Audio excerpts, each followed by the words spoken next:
Welcome back to the Bears Talk Podcast. We are back with another episode of Let's Talk About It, and today we are going to be continuing our series of doing a deep dive into every single NBA team before this upcoming season. This episode, we're going to be focused on the New York Knicks, but before we get into that, make sure to leave a like on the video and subscribe to the channel. It helps out a ton. But getting into the New York Knicks, this is a team that I think had a very successful season, ended off mainly due to a lot of injuries, got killed in that Game 7 at home. Jalen Brunson goes down with the hand injury. OG Anunoby was down. Julius Randle was down. Mitchell Robinson was down multiple times throughout the playoffs. I still think it was a successful season. I think they would have easily got swept by the Boston Celtics, especially without Jalen Brunson. But going into this, I think the Knicks are really a team that is going to be very dangerous in this upcoming regular season. Looking at their offseason moves, you obviously have the Mikal Bridges trade. You bring back OG Anunoby, you re-sign him, you re-sign Precious Achiuwa, you draft Tyler Kolek, which I really like. You draft Kevin McCullough as well, and then you sign Shake Milton as a depth piece. But this is more so the topic I wanted to get into, is talking about like the starting five in this rotation, because this is a Knicks team that I feel like is really deep. I think you could argue they have like a top 5 to 10, like really strong, like top 7, top 8 on this roster. And it's very interesting because I've been seeing the name of Mitchell Robinson floated out in trades a lot, and I kind of get it because he's injury prone a lot, but I just feel like he's the best thing you're going to get, and his value isn't the highest, which is going to be very hard to move because of his injury concerns. So you're better off just keeping him. I'm glad he's still on the roster because I think he gives them that element where, like, hey, if we want to move Julius Randle to the 5, you're fine with Mitchell Robinson coming off your bench, if you know what I'm saying. So if you, instead of bringing in somebody that is getting paid a little bit more, might have a little bit of a problem coming off the bench, I don't think Mitchell Robinson is going to have a problem in cases not closing out games, if you know what I'm saying there. So going into the starting 5, I think it will end up being Jalen Brunson, Mikal Bridges, OG Anunoby, and Julius Randle, and Mitchell Robinson at your 5. I think that's going to be the starting 5, but this kind of gets me into, like, I have kind of 2 X factors for this team, because I think this team can play a lot of different styles, and I think they can match up with anybody because of their personnel on their roster. But I think if you close out games, I think you have to have either Josh Hart or DiVincenzo, whoever's having kind of the better game at that point in time. And then you bench Mitchell Robinson to the end of the game, free throw shooting and everything else like that based on matchups, and you can put Julius Randle at that small ball 5.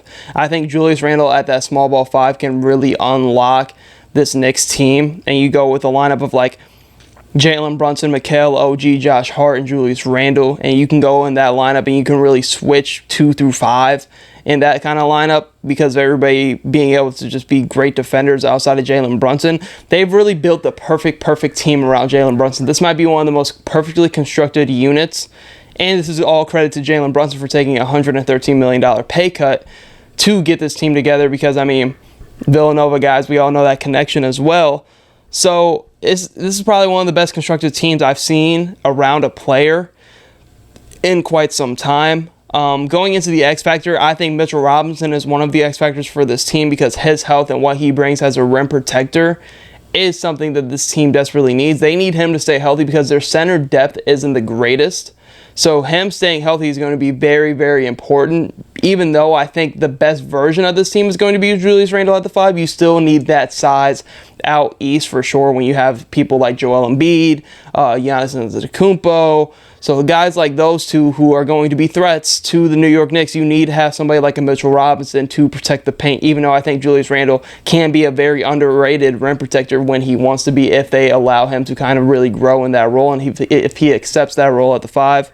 But the other X factor is Julius Randle. This kind of gets me into my main question for this team. Can Julius Randle find that role with this team? I feel like it's starting to get to the point where you look at OG, Mikal, Jalen Brunson, DiVincenzo, and Josh Hart, and what they did last year without Julius Randle for the back half of the season. I feel like Julius Randle has become kind of being forced, has like an odd man out, when I don't think he really needs to be. I think he's the perfect player to play alongside these guys, because he's a bigger body, because he can play the 4 or the 5 if needed. He can still create, and I'm not going to say that Mikal Bridges and OG Anunoby are better shot creators than Julius Randle when it comes to putting the ball on the deck. So, like, I think Julius Randle is the perfect complementary piece. It's just finding that role for him, right? And I think that role is going to be him being at that small ball 5. I think them having a versatile lineup, when you look at teams like a Boston Celtics that really has the ability to just space out and go 5 out with Kristaps Porzingis on the floor, the Knicks have that same ability with putting Julius Randle at the 5. So I think it's going to be very interesting. I think their closing lineups should be Julius Randle at the 5. I think that can unlock a whole different part of his game, because he can be a point forward at times for this Knicks team, but I feel like him at the 5 running the show from there can make it a matchup nightmare for most teams, because you do have somebody like a Josh Hart who can kind of balance out that size equation because he's such a good guard rebounder. So looking at that, I think it's going to be very interesting to see the kind of lineups that Tibbs does put out there for the Knicks.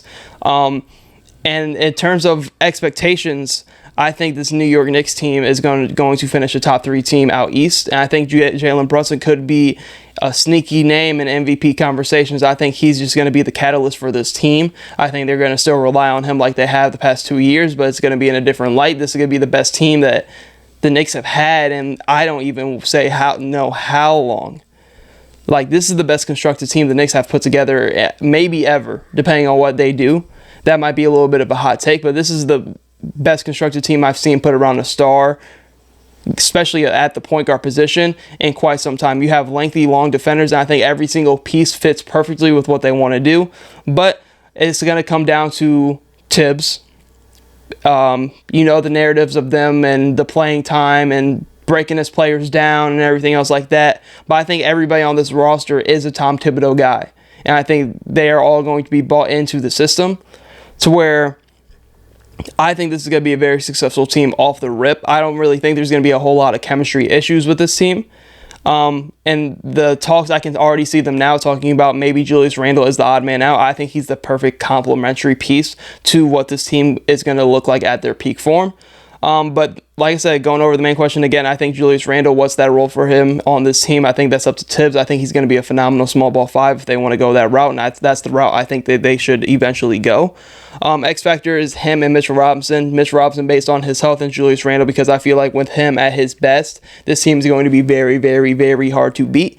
But those are kind of my expectations. I think Jalen Brunson is going to be in some MVP talks throughout the season. I think OG Anunoby is going to be one of those Defensive Player of the Year candidates for sure, definitely in that top 5. I'm interested to see what the look is for Mikal Bridges and kind of what version of Mikal Bridges we do get, because now he's kind of back to the role where he was in Phoenix, to where he's going to be off the ball a lot more, and there's going to be a lot more catch and shoot opportunities like there was for him in Phoenix.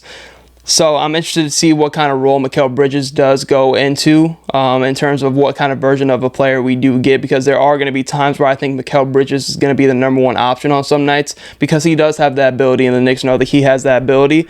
But it's going to be a very, very interesting season for this New York Knicks team. I'm very excited to see it happen.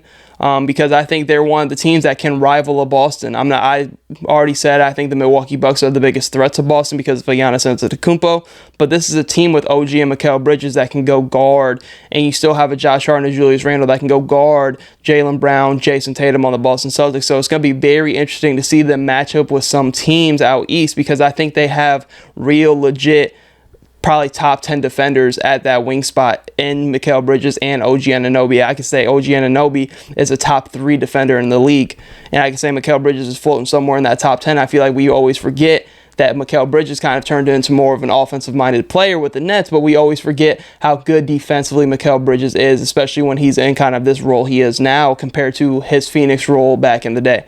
But that is really all I have for the New York Knicks on this deep dive before this upcoming season. Make sure to leave a like, subscribe to the channel. But that is all I have for this episode of the Barrel Talk Podcast. Hope to see you tune in to future episodes.